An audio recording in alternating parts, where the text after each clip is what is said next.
एक समय की बात है दोस्तों। एक राजा हुआ करता था।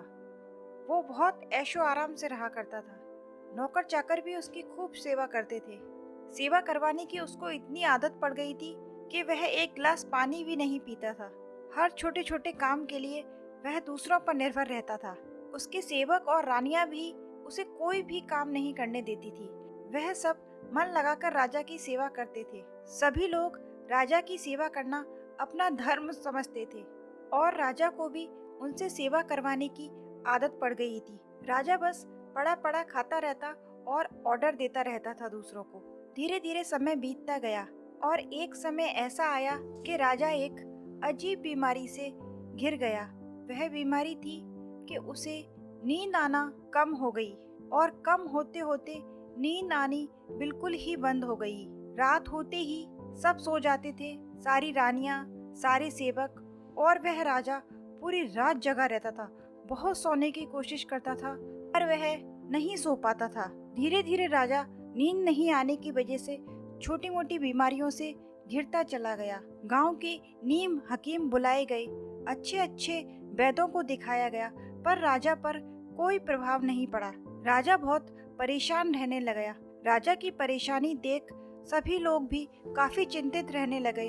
दूर दूर से देशों में ढिंढोरा पिटवाया गया और सभी जगह सूचना पहुंचाई गई कि जो राजा की बीमारी का इलाज करेगा उसे अच्छा इनाम दिया जाएगा। दूर दूर से वैद्य आए पर राजा को कोई भी ठीक नहीं कर पाया।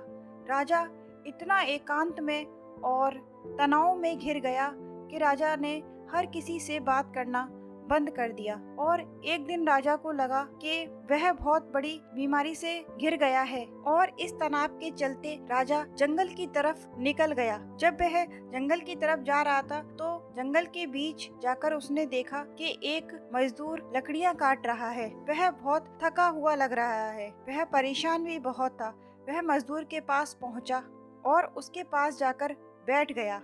मजदूर को देखने लगा। मजदूर लकड़ी काटते काटते इतना थक गया कि वह पेड़ के नीचे वहीं सो गया। राजा ने सोचा कि क्यों ना मैं इसकी मदद कर दूं। मुझे तो नींद आती नहीं है पर ये सो गया है तो मैं इसकी लकड़ियां काट देता हूँ। राजा ने यह सोचकर काफी लकड़ियां उस मजदूर के लिए काट दी। लकड़ियां काटते काटते राजा इतना थक गया कि उसने सोचा कि मजदूर को जगाने से अच्छा है कि मैं भी इसके पास ही लेट जाता हूँ।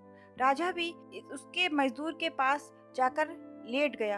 राजा को पता ही नहीं चला कि थकान की वजह से उसको कब नींद लग गई। मजदूर उठा तो उसने देखा कि इतनी सारी लकड़ियां कटी हुई हैं। उसने राजा को उठाना ठीक नहीं समझा। वह अपनी लकड़ियां लेकर चलता बना। थोड़ी देर बाद राजा की नींद खुली। राजा को खुशी का ठिकाना नहीं रहा। अरे वाह, मैं सो गया था, मुझे नींद लग गई थी। राजा का खुशी का ठिकाना नहीं रहा। राजा को पता पड़ गया था कि उसकी प्रॉब्लम क्या थी और उसका इलाज क्या था। दोस्तों, मेहनत करना बहुत ज़रूरी है। मेहनत से शरीर काफ़ी सही रहता है और बहुत सारी चीज़ों का इलाज अपने ही अंदर छुपा होता है। इसका कोई दवाई का इलाज नहीं होता। मेरी कहानी अच्छी लगी हो दोस्तों तो लाइक करना। Bye bye.